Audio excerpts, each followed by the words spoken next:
punya mereka berdua ikut berangkat ke Medan. Diputuskan hanya Hasanlah yang berangkat untuk lebih dekat saat sang ibunda akan pergi. Saat berada di Madinatul Hujjaj, sebelum berangkat menaiki bus dan menaiki pesawat, ibunya meminta Hasan duduk di sampingnya. Security yang sudah paham tentang standar pengamanan tidak mengizinkan Hasan ikut duduk karena semua kursi disediakan untuk yang berangkat. Tapi ibu berdiri dari kursinya, memanggil Hasan, memegang tangannya. Nak, duduk di samping ibu. Hasan berada di puncak haru.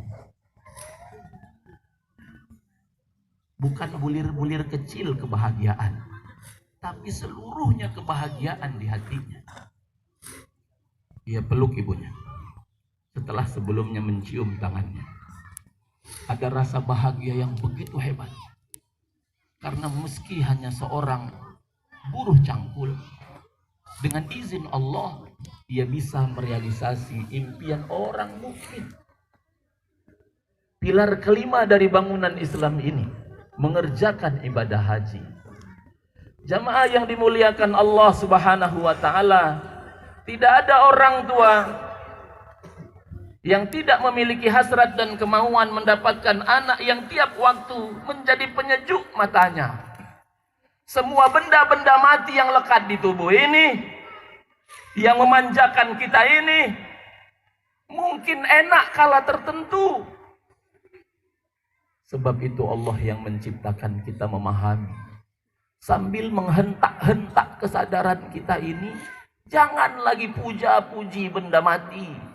Ada di sisimu yang sesuatu bisa memegahkan perasaanmu. Detik-detik umurmu akan menjadi manis terasa saat istri dan anak-anakmu menjadi penyejuk matamu. Rabbana hablana min azwajina wa dzurriyyatina qurrata a'yun. Allah, aku bersyukur padamu karena di sisiku ada istriku. Allah, aku pun bersyukur padamu karena di tengah-tengah kami sekarang engkau hadirkan anak-anak buah hati. Tapi apalah ini kalau seandainya kami menemukan kesejukan bukan dari yang paling berharga ini. Sebab itu Allah memberikan kepada kita teladan yang tidak mungkin kita sepelekan. Diabadikan dalam Quran. Dan setiap Zulhijjah ini, amalan dirinya, keluarganya, menjadi amalan umat ini sampai akhir zaman. Ibrahim Khalilullah alaihissalam. Kita tidak langsung menjadi umatnya, tapi setiap kali kita bermuwajahah, bertemu dengan Allah, nama Ibrahim tidak bisa kita tinggalkan dalam salawat kita. Allahumma salli ala Sayyidina Muhammad wa ala ali Sayyidina Muhammad kama sallaita wa sallamta ala Ibrahim wa ala ali Sayyidina Ibrahim.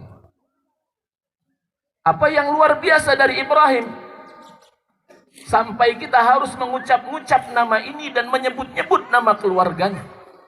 Allah di dalam Quran telah memberikan kepada kita penjelasannya. Apakah itu?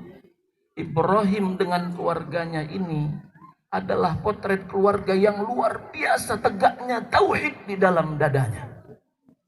Kalau kita sampai di umur ini masih lagi mensegala-galakan selain Allah, tersenyumkah Allah menyambut kita pulang?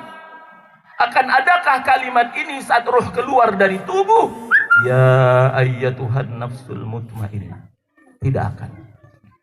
Kalimat ini di akhir surat Al-Fajr hanya diberikan oleh Allah kepada yang berhasil sukses. Di semua detak jantungnya, di semua aliran darahnya, dia mensegala-galakan Allah.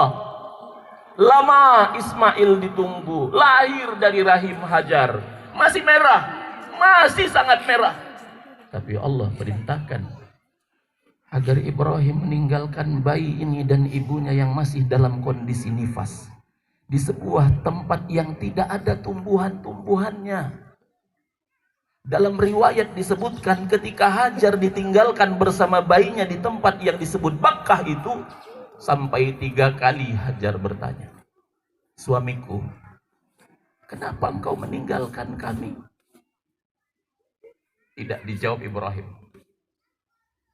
Bahkan melihat wajah istrinya pun terasa begitu berat bagi hatinya. Hajar mengulangi, suamiku, kenapa engkau meninggalkan kami? Tidak dijawab Ibrahim. Ada yang campur aduk di perasaannya. Dan kita pasti bisa merasakan itu. Kali ketiga, Hajar bertanya, suamiku, mengapa engkau meninggalkan kami? Ibrahim tetap tidak menjawab. Ketika Hajar berubah pertanyaanlah baru Ibrahim menjawab, suamiku, apakah ini perintah Allah? Baru Ibrahim menjawab, benar istriku, ini perintah Allah. Itu maknanya ini bukan kemauan suamimu. Ini bukan kemauan ayah anak ini. Ini perintah Allah. Dengan mantap istri yang bertauhid ini, hilang kegusarannya, musnah semua rasa takutnya, bibir yang mantap lalu menjawab, kalau begitu aku yakin Allah tidak akan menyia-nyiakan kami. Berangkatlah Ibrahim meninggalkan Hajar dan anaknya tanpa perbekalan apapun. Dan lihat jemaah yang dimuliakan Allah, sesudah Ismail baligh di surah As-Saffat ayat 102, datang lagi perintah ini. Ini ujian yang tidak ringan. Dalam mimpinya Ibrahim mendapati perintah agar dia menyembelih Ismail. Jamaah yang